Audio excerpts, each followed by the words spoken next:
Bismillahirrahmanirrahim. In this video, I'm going to explain the three types of the verb.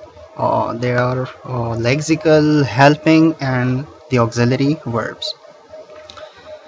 In this video, we will talk about the objectives of the video, the reason why I recorded this video. Next step will be about the general explanation of the verb. After that, we will talk about the lexical verb, then the man verb, then the action verb, like what we call all lexical verbs. After that, we will talk about the helping verb or what we call auxiliary verb, and later on in the last, we will talk about the modal auxiliary verb. After watching this video, you will be able to define verb, you will be able to know about different types of verbs. We will use different types of verbs in sentences, so you may learn those too. We will explain why we use different types of verbs. What's a verb? General discussion about the verb is there. Generally, we are not explaining in this stage, we are not talking about the different types of the verbs. In this stage, we are talking about the verb, that what basically a verb is. So a verb is that's used to show action instead of being or tense in a sentence is called a verb. Any word, any type of word which serves these three purposes, which serves these three duties, like showing the action in a sentence, showing the state in a sentence, and showing a tense in a sentence, so that word may be called a verb. Verbs can be used to describe action. The first purpose, the first reason why we use verb in a sentence is that it states the action in a sentence. For example, in the following sentence, the word play shows what the subject does. Like we say, we play hockey. So in this sentence, plays actually showing the action of the we, showing the action that what had happened in this sentence. So this was what we call verb shows the action. In the second stage, verb can be used to describe state of being. In the following sentence, the word is shows what the subject is. For example, you say he is a student. So in this sentence, is stating the state of being in this sentence. And the last purpose of the verb in a sentence is that it can be used to describe the tense of a sentence. For example, in the following sentence, the word did shows what the tense is or when the action happened. For example, you say, I did not go to school yesterday. So did shows that the sentence is in the past tense. Now, we are explaining the man verb, what we call the lexical verb. The man verb is also called the lexical verb, or it can also be called the action verb, or you may call it the principal verb, because this is the man verb in a sentence. Without this, a sentence cannot be completed. So without a man verb, there can't be any sentence. So therefore, it's called the man verb, it's called the principal verb, it's called the lexical verb, it's called the most important verb in a sentence. The one that mainly shows the action or state of being of the subject.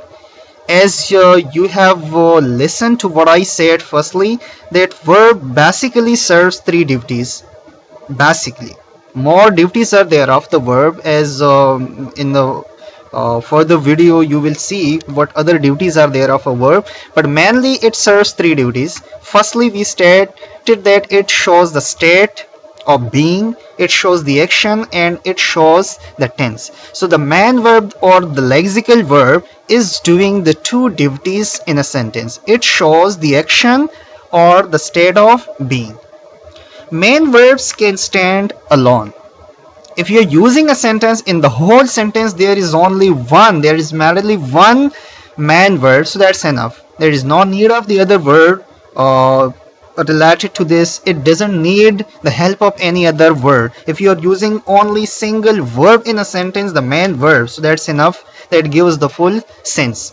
Or sometimes only a single verb without the subject and the object can give the full sense of a sentence, but you may not call that a sentence. For example, you are telling somebody go.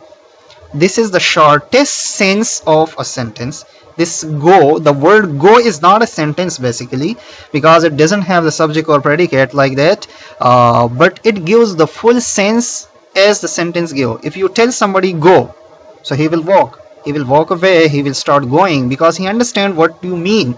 If you call somebody stand, So he will stand definitely. There is no need of the subject and the object with it. But anyway, we cannot call those words sentences because they are not the full sentences, but they give the full sense. So therefore we call main verbs to be such a verb that stands alone, or they can be used with the helping verb or auxiliary verb if needed. If not needed, it's not important.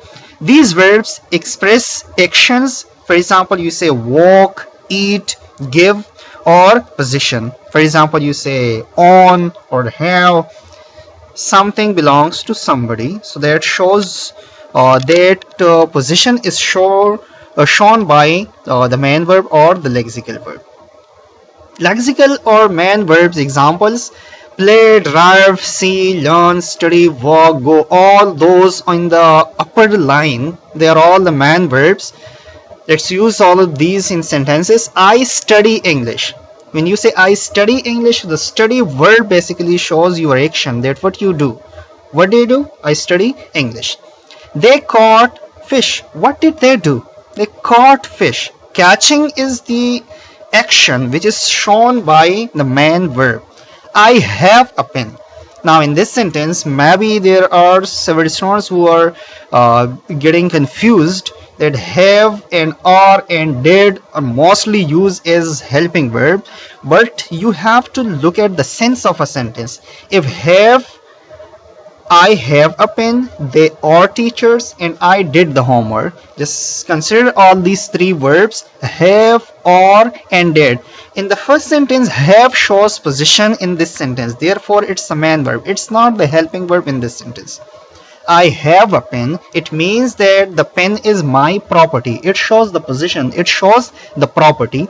In the second sentence, you say they are teachers. They are teachers mean it shows the state of being. Therefore, it's a main verb. It's not the helping verb. Or we say I did the homework. So by did, this mean I carried out the homework. I completed the homework. Thus, did shows the action. So whatever verb, whether that's have, that's are, that's did, that's study, that's go, that's speak, buy, tell, ask, whatever the verb is, you will not consider the verb, you will consider the sense of a sentence. If the sense of a sentence is of the main verb, it shows the action or a position, so then whatever the verb is, they will be called, or that verb will be called a main verb or the lexical verb. Now in the second stage, we are talking about the helping verb, what we also call the auxiliary verb. Helping verbs are verbs that help the main verb in a sentence. Unlike the main verb, they are the helper of the main verbs. They are the auxiliary verbs used only for the main verb. If you are writing a sentence and in that sentence you are using auxiliary verb without the use of any main verb, so it won't give a full sense, or it must be converted into the main verb. Just like you have studied in the previous, you can see again, we say they are teachers. So are can be counted in the auxiliary group, but in this sentence it's not the auxiliary verb because it's used alone, and alone cannot be used the auxiliary verb. Auxiliary verb must be used with another verb. So any verb belonging to the is or the be form of the verb or the demi-auxiliaries, so all those which are used with another verb are called the auxiliary or the helping verb. They can also add detail to how time is conveyed in this sentence. They are mainly used to explain the tense of a sentence. Auxiliary verbs cannot stand alone. They must come before the main verb. Auxiliary verbs are usually used to express the tense of a sentence. For example, is, was, are, am, were, do, did, done, has, have, had, etc. All these belong to the auxiliary group, but you must not forget what I said earlier, that auxiliary verb must be used with the main verb. If any of the given verbs is, are, was, were, do, did are used or is used single, it's not used with any main verb, so then it must be called a main verb. Like we say it is raining, so raining here is the main verb and is helping this verb. It's showing the tense. He has a world scholarship. So has here is used with the verb aware, or we say they are going. So going is a man verb or is the helping verb. We did not do the homework. In the first sentence you have heard, you have seen that there was we did the homework or they did the homework. So when you say they did the homework, so did shows the action. When you say they did not do the homework, so do shows the action and did is the helping verb in this. Had he had breakfast? Now in this sentence there are two heads used. The first head is auxiliary verb while the second head means taken, eaten or done. So just consider this sentence again. Had he had breakfast? The second had means the action of the taking breakfast or eating something. Modal auxiliary verb. Unlike the helping verb or the man verb, it serves a different duty. It serves a different purpose. And what's that? A modal verb is a type of auxiliary verb that's used to express ability, permission, obligation, possibility, or necessity in a sentence. Modal auxiliary verb shows the mood of a sentence. What's the mood of a sentence? How stressfully something is delivered, something is said, how important something are, or you are asking permission from somebody. So modal verbs do not change the forms of different subjects of or verbs. They do not change the sentence structure. Whenever you are using modal auxiliary verb, whether you are using that with a single person, with the first person, with the second person, with the third person, with the plural noun, whenever or however you are using the modal auxiliary verb, or you are using the modal auxiliary verb whether for the present tense, for the past perfect, whatever the tense may be, whatever the person may be, whatever the singularity or plural may be, they will not be affected with the modal auxiliary verb.